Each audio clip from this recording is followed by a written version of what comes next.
उसे मदीने के मुसलमानों पर रहम आ गया था, लेकिन उस रहम ने भी उसे मसरत दी थी।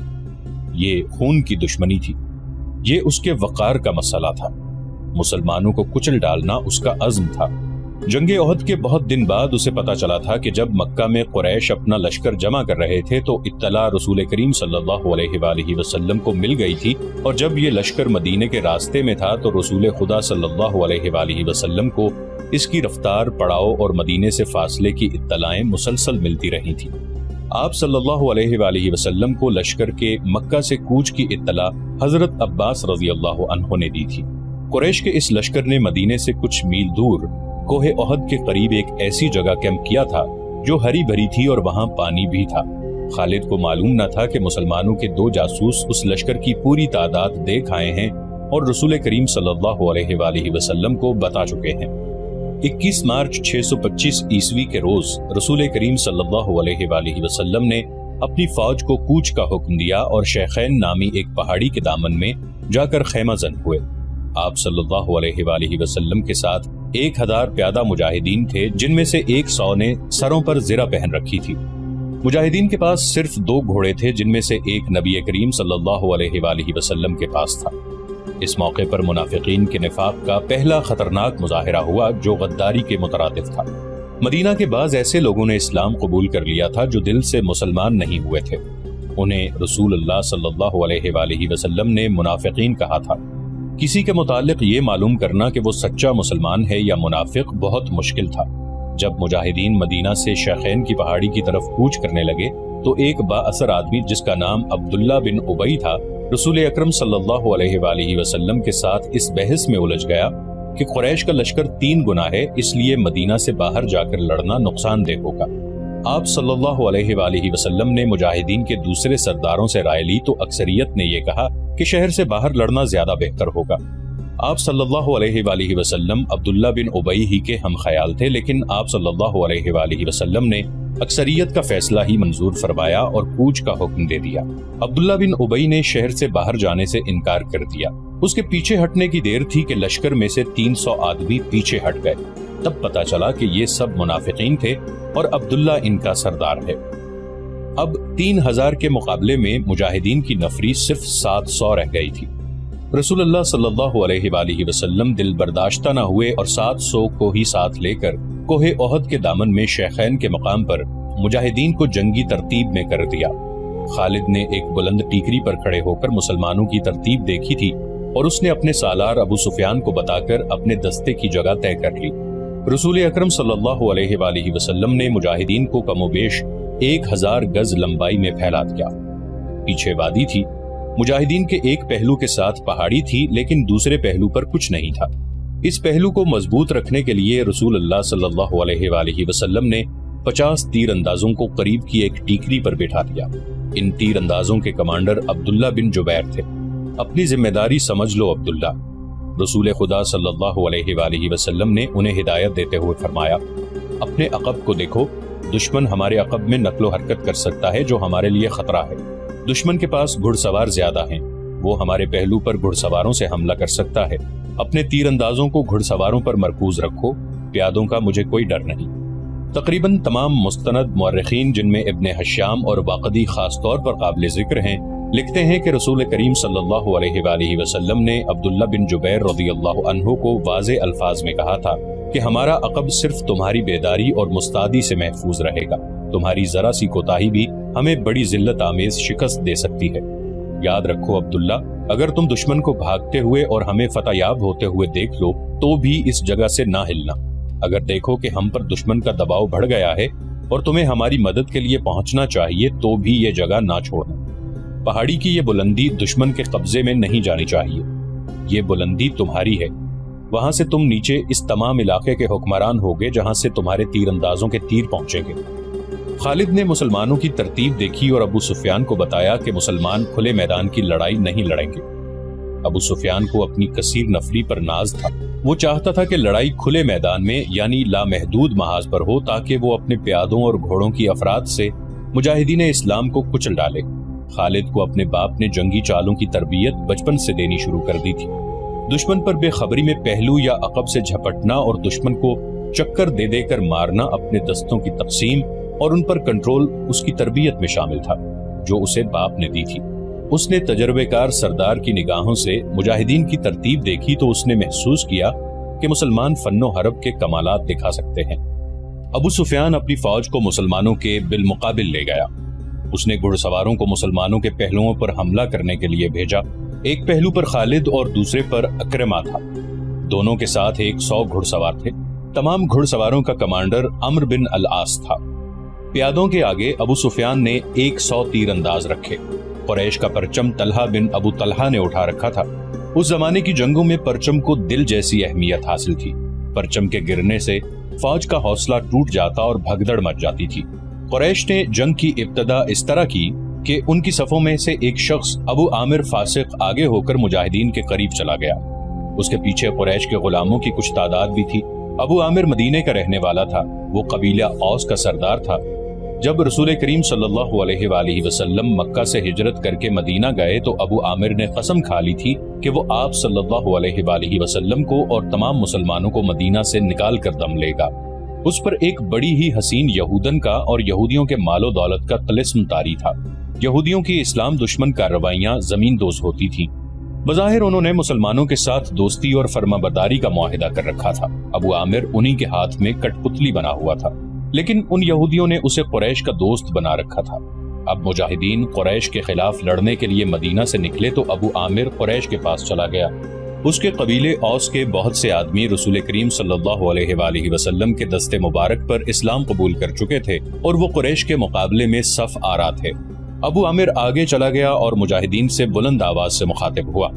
रसूल करीम सल्लल्लाहु अलैहि वसल्लम ने उसे फासिक का खिताब दिया था।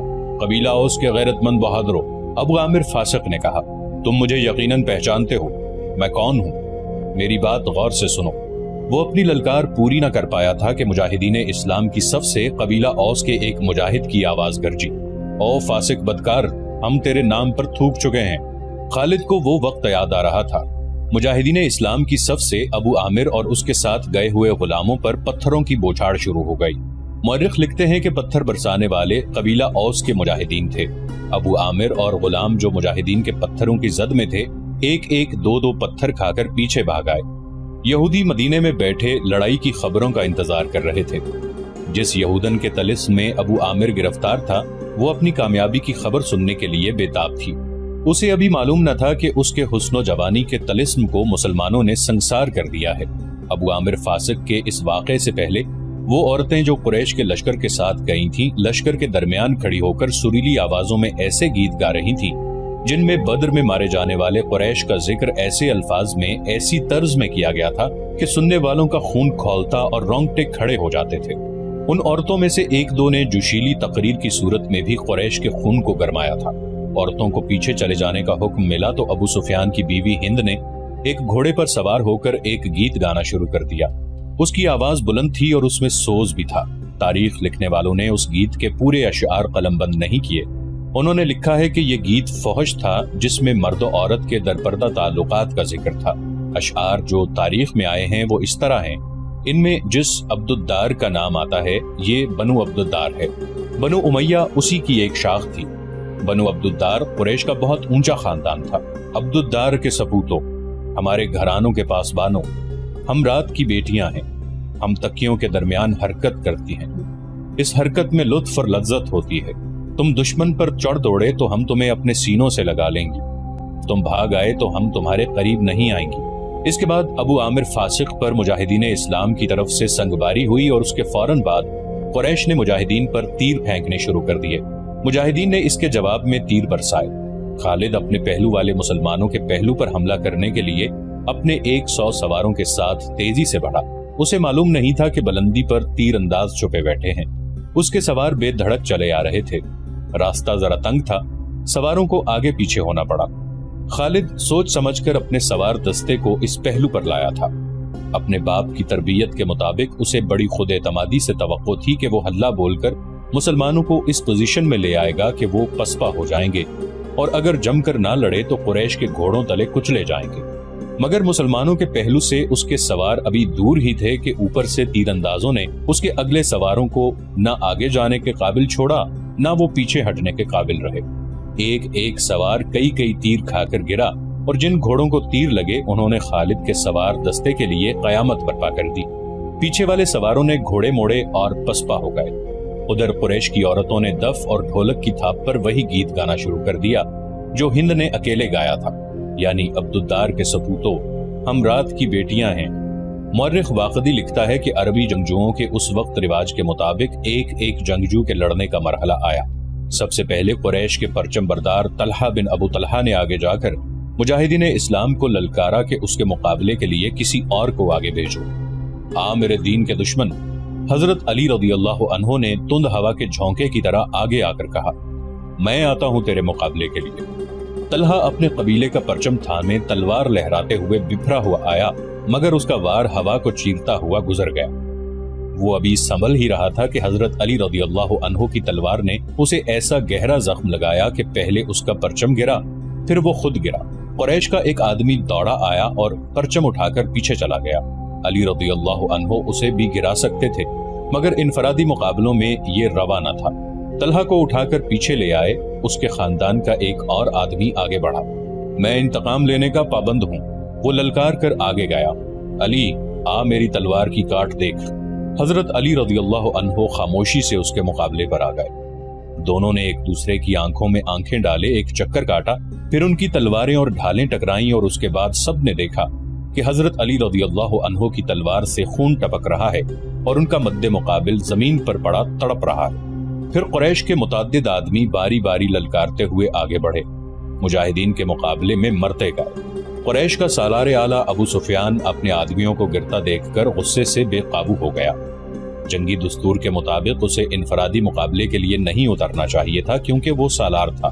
اس کے مارے جانے سے اس کی فوج میں ابتری پھیل سکتی تھی، لیکن وہ اپنے آپ پر قابو نہ رکھ سکا۔ وہ گھوڑے پر سوار تھا، اس نے گھوڑے کو ایڑ لگائی اور للکارتا ہوا آگے چلا گیا۔ اس کی بیوی ہند نے اسے جاتے دیکھا تو اپنے اونٹ پر سوار ہو کر آگے چلی گئی اور بڑی بلند آواز سے وہی گیت گانے لگی جس کے اشعار یہ بھی تھے کہ تم بھاگ آئے تو ہم تمہیں اپنے قریب نہیں آنے دیں گی۔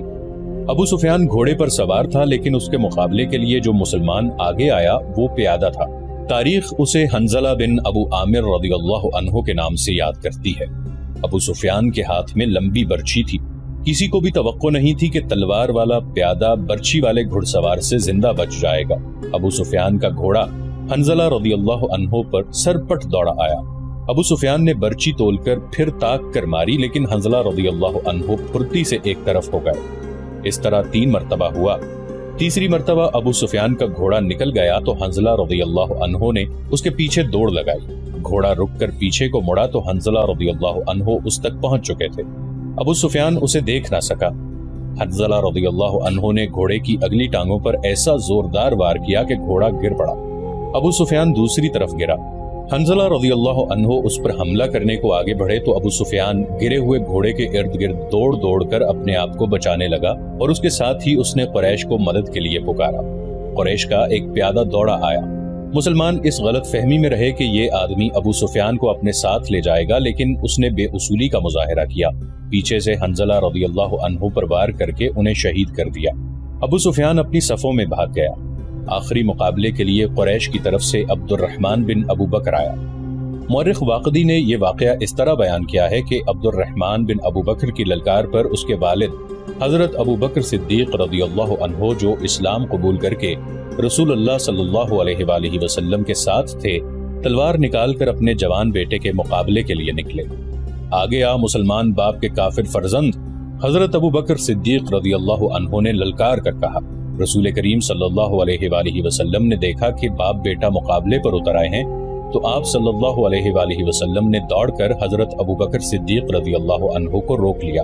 فرمایا، تلوار نیام میں ڈالو ابو بکر۔ رسول کریم صلی اللہ علیہ وآلہ وسلم نے فرمایا اور ابو بکر صدیق رضی اللہ عنہ کو پیچھے لے گئے۔ خالد کو جنگ کا شور و غل اب بھی سنائی دے رہا تھا۔ وہ منظر اس کی آنکھوں نے اپنی پلکوں میں محفوظ کر رکھا تھا۔ انفرادی مقابلے ختم ہوتے ہی قریش نے مسلمانوں پر حلہ بول دیا۔ رسول اکرم صلی اللہ علیہ وآلہ وسلم نے احد کی پہاڑی کو اپنے عقب میں رکھا ہوا تھا، اس لیے مجاہدین اسلام کو عقبی حملے کا خطرہ نہیں تھا۔ آمنے سامنے کا معرکہ خونریز تھا۔ مسلمانوں کی نفری بہت تھوڑی تھی۔ اس کمی کو انہوں نے جذبہ تیغزنی کے کمالات سے پورا کر دیا۔ اگر قریش کو نفری کی افراد حاصل نہ ہوتی اور وہ مسلمانوں کے آگے نہ ٹھہر سکتے، وہ نفری کے زور پر لڑ رہے تھے۔ خالد کی نظر رسول کریم صلی اللہ علیہ وآلہ وسلم پر تھی۔ آپ صلی اللہ علیہ وسلم ایک پہلو پہ تھے، یہی پہلو تھا کہ جس پر خالد کو حملہ کرنا تھا۔ اب کی بار اس نے اپنے سواروں کو یہ حکم دیا کہ وہ گھوڑوں کو سرپٹ دوڑاتے تنگ راستے سے آگے نکل جائیں اور مسلمانوں کے پہلو پر حملہ بولیں، مگر عبداللہ بن جبیر رضی اللہ عنہ کے 50 تیر اندازوں نے سواروں کو اس طرح پسپا کر دیا کہ وہ چند گھوڑے اور زخمیوں سے کراہتے ہوئے گھڑ سواروں کو پیچھے چھوڑ گئے۔ مارکا عروج پر تھا، صرف ایک آدمی تھا جو لڑ نہیں رہا تھا۔ وہ میدان جنگ میں برچی اٹھائے یوں گھوم پھر رہا تھا جیسے کسی کو ڈھونڈ رہا ہو۔ وہ وحشی بن حرب تھا۔ وہ حمزہ رضی اللہ عنہ کو ڈھونڈ رہا تھا۔ حمزہ رضی اللہ عنہ کو قتل کرنے کے لیے اس کے لیے 2 انعام تھے، ایک یہ کہ اس کا آقا اسے آزاد کر دے گا، اور دوسرا ابو سفیان کی بیوی ہند کے وہ زیورات جو اس نے پہن رکھے تھے۔ اسے حمزہ رضی اللہ عنہ نظر آ گئے۔ وہ قریش کے ایک آدمی سبا بن عبد العزا کی طرف بڑھ رہے تھے۔ عرب میں رواج تھا کہ ختنہ عورتیں کیا کرتی تھی۔ مورخ ابن حشام کے مطابق اسلام سے پہلے ہی عربوں میں ختنے کا رواج موجود تھا۔ حمزہ رضی اللہ عنہ نے جس سبا کو للکارا تھا اس کی ماں ختنہ کیا کرتی تھی۔ ختنہ کرنے والی کے بیٹے، حمزہ رضی اللہ عنہ نے اسے للکارا، ادھر آ اور مجھے آخری بار دیکھ لے۔ سبا بن عبد العزا حمزہ رضی اللہ عنہ کی طرف بڑھا۔ غصے سے اس کا چہرہ لال تھا۔ وہ تلوار اور ڈھال کی لڑائی کا ماہر تھا۔ حمزہ رضی اللہ عنہ بھی کچھ کم نہ تھے۔ دونوں ایک دوسرے کے قریب آئے اور ایک دوسرے پر وار کرنے لگے۔ دونوں کی ڈھالیں وار روک رہی تھیں۔ وہ پینترے بدل بدل کر وار کرتے تھے، لیکن ڈھالیں تلواروں کے راستے میں آ جاتی تھی۔ اس وقت وحشی بن حرب جھکا ہوا آہستہ آہستہ ان کی طرف بڑھ رہا تھا۔ اسے زمین اور جھاڑیوں نے اوٹ دے رکھی تھی۔ حمزہ رضی اللہ عنہ اپنے دشمن کی آنکھوں میں دیکھ رہے تھے۔ سبا کے سوا انہیں کچھ بھی نظر نہیں آ رہا تھا۔ وحشی ان کے قریب پہنچ گیا۔ برچی نشانے پر پھینکنے کا وہ ماہر تھا۔ وہ اتنا قریب ہو گیا جہاں سے اس کی برچی خطا نہیں جا سکتی تھی۔ وہ اٹھ کھڑا ہوا اور برچی کو ہاتھ میں تولا، پھر اسے پھینکنے کی پوزیشن میں لایا۔ حمزہ رضی اللہ عنہ نے سبا پر یکے بعد دیگرے تیزی سے 2-3 وار کیے۔ آخری وار ایسا پڑا کہ حمزہ رضی اللہ عنہ کی تلوار سبا کے پیٹ میں اتر گئی۔ حمزہ رضی اللہ عنہ نے تلوار اس کے پیٹ سے اس طرح نکالی کہ اس کا پیٹ اور زیادہ پھٹ گیا اور وہ حمزہ رضی اللہ عنہ کے قدموں میں گر پڑا۔ حمزہ رضی اللہ عنہ ابھی سنبھلے ہی تھے کہ وحشی نے ان پر پوری طاقت سے برچی پھینکی۔ فاصلہ بہت کم تھا۔ برچی حمزہ رضی اللہ عنہ کے پیٹ میں اتنی زیادہ اتر گئی کہ اس کی انی حمزہ رضی اللہ عنہ کی پیٹھ سے آگے نکل گئی۔ حمزہ رضی اللہ عنہ گرے نہیں، انہوں نے ادھر ادھر دیکھا، انہیں وحشی دکھائی دیا۔ حمزہ رضی اللہ عنہ برچی اپنے جسم میں لیے ہوئے وحشی کی طرف بڑھے۔ وحشی جہاں کھڑا تھا وہیں کھڑا رہا۔ حمزہ رضی اللہ عنہ 4-5 قدم چل کر گر پڑے۔ وحشی ان کے جسم کو ہلتا جلتا دیکھتا رہا۔ جب جسم کی حرکت بند ہو گئی تو وحشی ان تک آیا۔ وہ شہید ہو چکے تھے۔ وحشی نے ان کے جسم سے برچھی نکال لی اور چلا گیا۔ اب وہ ہند اور اپنے آقا جبیر بن مطعم کو ڈھونڈنے لگا۔ خالد کو وہ مارکا یاد آ رہا تھا اور اس کے دل پر بوجھ سا بڑھتا جا رہا تھا۔ اس کا گھوڑا چلا جا رہا تھا۔ وہ نشیبی جگہ سے گزر رہا تھا، اس لیے احد کی پہاڑی کی چوٹی اس کی نظروں سے اوجھل ہو گئی تھی۔ اسے اپنے قبیلے کی عورتیں یاد آئیں جو قریش اور ان کے اتحادی قبائل کو جوش دلا رہی تھی۔ خالد کو یاد آیا کہ وہ مارکے کا نظارہ کرنے کے لیے ایک بلند جگہ پر چڑھ گیا تھا۔ اسے مسلمان عورتیں نظر آئیں۔ مسلمان اپنے جن زخمیوں کو پیچھے لاتے تھے انہیں عورتیں سنبھال لیتی تھیں، ان کی مرہم پٹی کرتی اور انہیں پانی پلاتی۔ مسلمانوں کے ساتھ 14 عورتیں تھیں جن میں حضرت فاطمہ رضی اللہ عنہا بھی تھیں۔ پھر یوں ہوا کہ قلیل تعداد مجاہدین کثیر تعداد کفار پر غالب آ گئے۔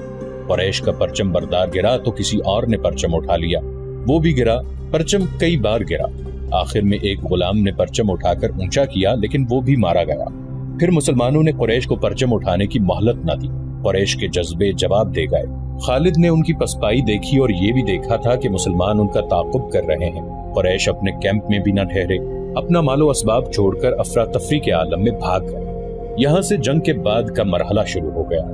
مسلمانوں نے فتح کی خوشی میں اور انتقامی جذبے کے تحت قریش کے کیمپ کو لوٹنا شروع کر دیا۔ وہ فتح و نصرت کے نعرے لگا رہے تھے۔ قریش ایسے بوکھلا کے بھاگے کہ انہیں اپنی عورتوں کا بھی خیال نہ رہا۔ وہ پیدل بھاگی جا رہی تھی لیکن مسلمانوں نے ان کی طرف آنکھ اٹھا کر بھی نہ دیکھا۔ कुरैश के घुड़सवारों के एक दस्ते का कमांडर अकरमा और दूसरे का खालिद था। उन्होंने मुसलमानों के पहलुओं पर हमला करना था, मगर जंग का पांसा बुरी तरह पलट गया था।